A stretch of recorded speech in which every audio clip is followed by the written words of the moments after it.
অবৈধ সম্পদ অর্জন ও পৌনে ৪ কোটি টাকা ঘুষ নেওয়ার অভিযোগে বাংলাদেশ সিকিউরিটিজ অ্যান্ড এক্সচেঞ্জ কমিশনের সাবেক চেয়ারম্যান অধ্যাপক শিবলি রুবায়াত উল ইসলাম সহ ৬ জনের বিরুদ্ধে মামলা করেছে দুদক। এছাড়া অবৈধ সম্পদ অর্জন ও দুর্নীতির অভিযোগে হাসিনা সরকারের প্রতিমন্ত্রী মুন্নুজান সুফিয়ানের বিরুদ্ধে মামলা করে দুদক। আতিকা রহমানের রিপোর্টে দেখুন বিস্তারিত। আর্থিক খাত ধ্বংসের অন্যতম হোতা শেয়ার বাজার কেলেঙ্কারি, পুঁজিবাজারে বিভিন্ন ব্রোকারেজ হাউস নিয়ন্ত্রণ, অর্থ পাচার, বিভিন্ন দেশে কয়েকশো কোটি টাকা ব্যয়ে রোড শো সহ নানা অনিয়ম দুর্নীতির অভিযোগ রয়েছে পুঁজিবাজার নিয়ন্ত্রক সংস্থা বাংলাদেশ সিকিউরিটিজ অ্যান্ড এক্সচেঞ্জ কমিশনের সাবেক চেয়ারম্যান শিবলি রুবায়াতুল ইসলামের বিরুদ্ধে। এবার অবৈধ সম্পদ অর্জন, ঘুষ গ্রহণ ও পাচারের অভিযোগে মামলা করল দুদক। গতকাল ধানমন্ডি থেকে গ্রেফতার হন তিনি। মামলায় আরও ৬ জনকে আসামি করা হয়েছে।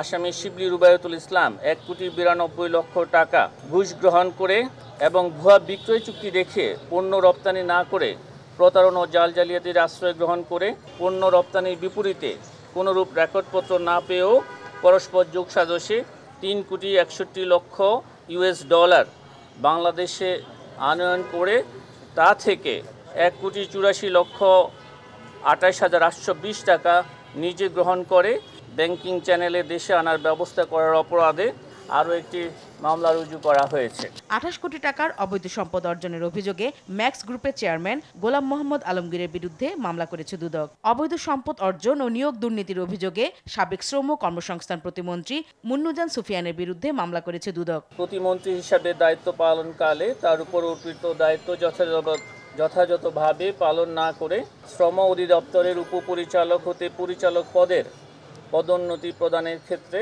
ডিপিসির সুপারিশের বাইরে ১৬ নং ক্রমিকে থাকা মিজানুর রহমানকে পদোন্নতি প্রদান করায় একটি মামলা রুজুর সিদ্ধান্ত গৃহীত হয়েছে।